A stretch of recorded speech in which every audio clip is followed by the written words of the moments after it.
Hi అండి. ఎలా ఉన్నారు మీరందరూ? బాగున్నారని ఆశిస్తున్నాను. ఈ వీడియోలో ధనత్రయోదశి విశిష్టత, ఈ ధనత్రయోదశి పూజను ఎలా చేసుకోవాలి, ఏ వస్తువులు ఈ పూజలో పెట్టుకోవాలి, కుబేర కుండల్లో ఏవే వస్తువులు వేసుకోవాలి, కుబేర యంత్రాన్ని ఎలా వేసుకోవాలి, ఈ వీడియోలో చూద్దామండి. పూర్వకాలం దీపావళి పండుగను 5 రోజులు చేసుకునేవారు. ఇప్పుడు 3 రోజులే చేసుకుంటున్నారండి.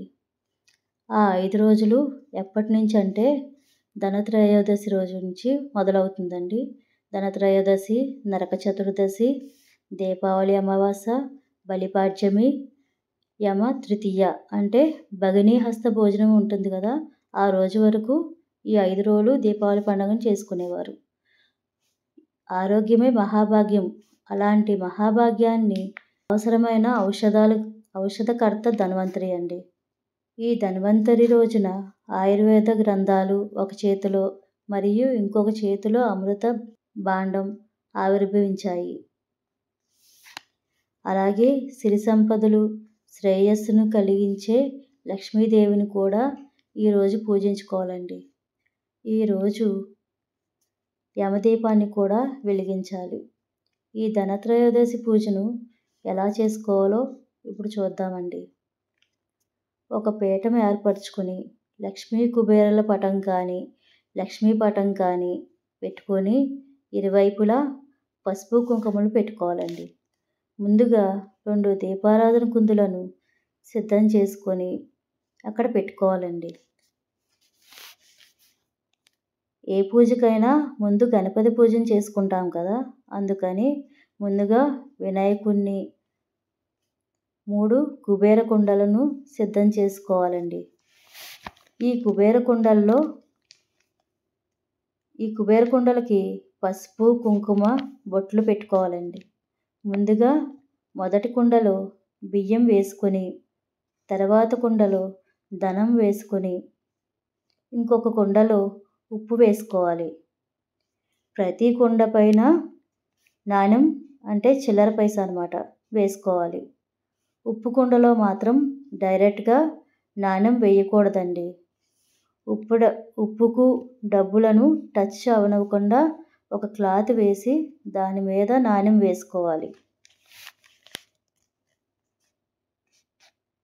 తర్వాత దానిపైన ఒక ప్రమిదిని కప్పాలి. నా దగ్గర ఉన్న లక్ష్మీ వినాయకుల కాయిన్ పెట్టి పూజను చేసుకున్నానండి. మనం తెచ్చుకున్న లక్ష్మీప్రదమైన వస్తువులను అక్కడ పెట్టుకున్నాను. గురువింద గింజలు, చిట్టి గాజులు, తామర గింజలు, విష్ణు చక్రాలు, గోమతి చక్రాలు, యాలకులు అటువంటివన్నీ అక్కడ పెట్టుకున్నానండి. వీటి దగ్గర కూడా 3 ప్రమిదలను వెలిగించానండి. ముందుగా పువ్వులను దేవులకు పెట్టుకుని గణపతికి పంచోపచారాలతో పూజను చేసుకున్నానండి. దీపం నైవేద్యం చూపించి నమస్కరించుకొని మంగళహారతిని ఇచ్చుకున్నాను.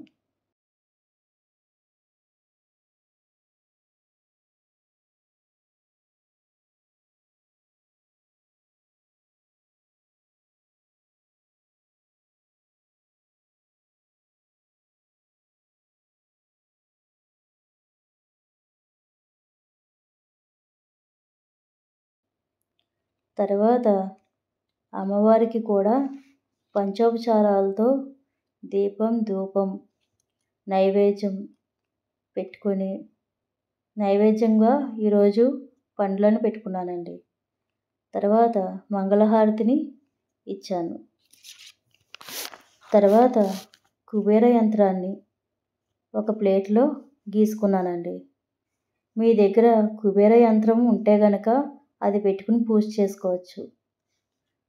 ఆ యంత్రంలో ఒక్కొక్క నెంబరు పైన ఒక్కొక్క పుష్పాన్ని ఉంచి పూజ చేసుకున్నానండి.